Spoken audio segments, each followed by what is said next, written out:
And earlier this evening, I spoke to the chair of the independent group advising the government on mental health issues in immigration detention centres, Louise Newman. Professor Newman, welcome to Lateline. Thank you. Evidence to the coronial inquest into the 3 suicides at Villawood paints a picture of a detention system that's vastly unprepared to deal with the problems of the people who are in its care. Is the situation now any better, do you believe, than it was when these 3 men were driven to suicide? I think we're actually seeing a worsening of the situation with significant numbers of risk factors. We're seeing people who are held for longer periods of time. We're seeing people who are increasingly stressed, who are having a range of quite severe psychological responses to what can only be seen as an escalating situation in terms of risk of mental health problems. An escalating situation in terms of risk, is that showing up in terms of numbers of cases of self-harm, of attempted suicide? Well, certainly those within the system are reporting increased levels of concerns, particularly amongst mental health and other staff, about rates of self-harm and serious suicide attempts. Across the system, we're hearing, at least anecdotally, about anything up to 2 or 3 per day serious attempts at self-harm. We're seeing also, of course, as we've noted, outbreaks of protesting behaviour and very symbolic behaviour. People, for example, self-harming in a way that symbolises their powerless state and their feelings at the time. So we have a situation in many ways which is similar to that which we saw 10 years ago in Baxter and Woomera, where our televisions every night were showing us hugely concerning riots, protests, self-harm and people in despair.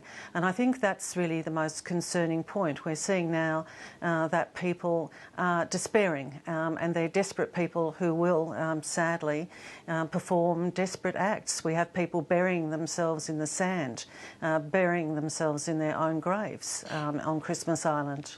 What is it about the system now that has meant that we've gone back to where we were 10 years ago? Is it really sheer numbers and the delay in the processing because of those numbers?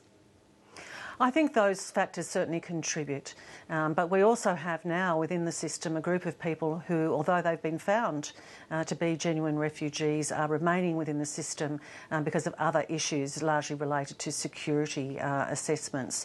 And those people have been there for considerable periods of time. We know on the basis of previous research, and this is research that the department itself has commissioned, that people who remain in these isolated detention facilities in particular, but under those conditions for 12 months and longer, are highly likely to start deteriorating and have significant mental health problems. So the system itself is very stretched. We certainly don't have enough in the way of mental health supports or staff to manage the situation as we see it now. Well, indeed, as part of the hearings today and the evidence given, we heard about the Psychological Support Program, or PSP, which was specifically designed to try to prevent self-harm. As you understand it, is that now operating in all detention facilities? It's certainly policy, but sometimes, of course, we know there's a gap between policy and its implementation. So the concern is that there may well be patchy implementation of what is a very sensible and important approach to try and reduce risk, to reduce the risk that people will deteriorate by providing psychological support in a realistic way. But we know that certainly this has not been implemented in a consistent way across the system. This is a system with rapidly changing numbers of staff. People leave the system. So we very much have advised the department that it's important to look at who's been trained in these approaches, who can actually supervise and monitor the system and those working within it to ensure that we're reducing risk if we can. Because indeed that was going to be my next question. If we can sort of step back a bit and talk us through the process. When an asylum seeker first arrives, they're given a health check. What happens after that? Where does the responsibility fall for red flagging any potential issues or picking up any change in behaviour? Are there regular screening practices? Yes, there are. Well, if the policy is implemented in the way that it should be.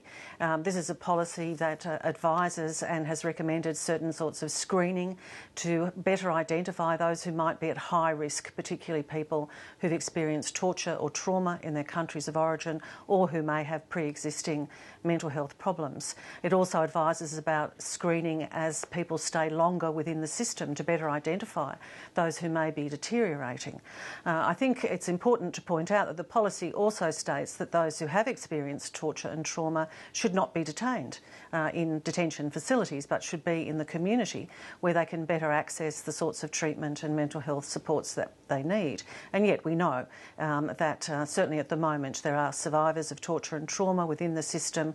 There are people with mental health problems which are quite significant who are not being released into the community in a timely way. And if the implementation of this support program is patchy, as you say, in those cases where it's not in place, who would bear the responsibility for picking up change in behaviour? Would it in essence boil down to security staff who would be vastly unprepared, I would imagine, to identify something that takes years of training to assess? Yes, they're certainly not trained, and nor should they be expected to have that frontline clinical role. The mental health teams and services that are available in the detention facilities are very stretched. So it's actually not surprising in some ways that there might be cases of people who are really quite unwell where that is not recognised, where that has not been identified.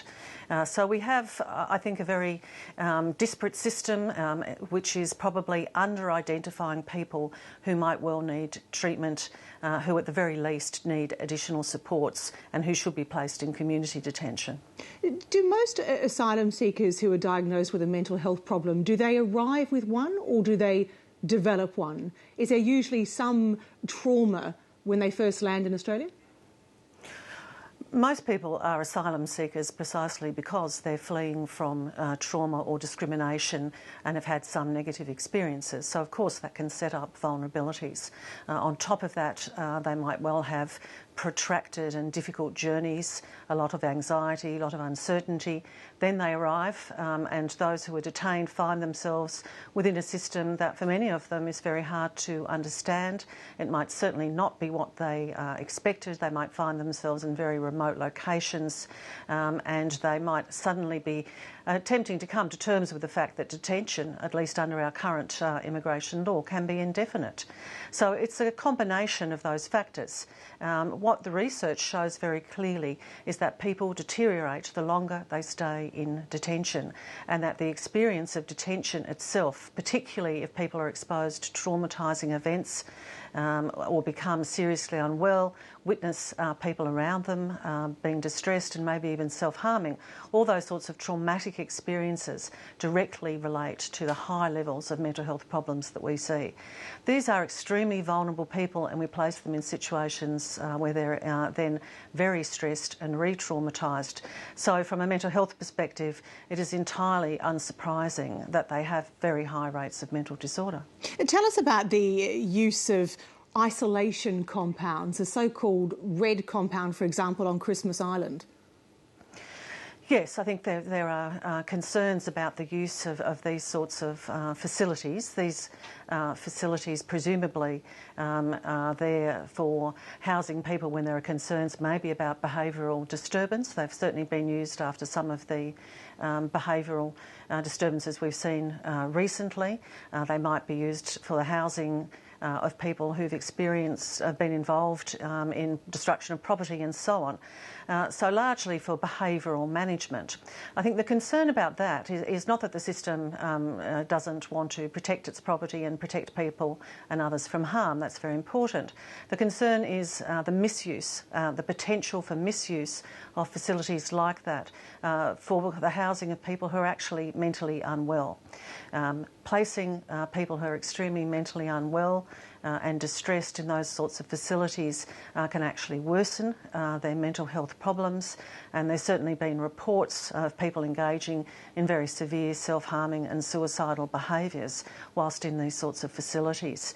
Certainly any decisions to maintain people in restricted areas should only be made by clinicians.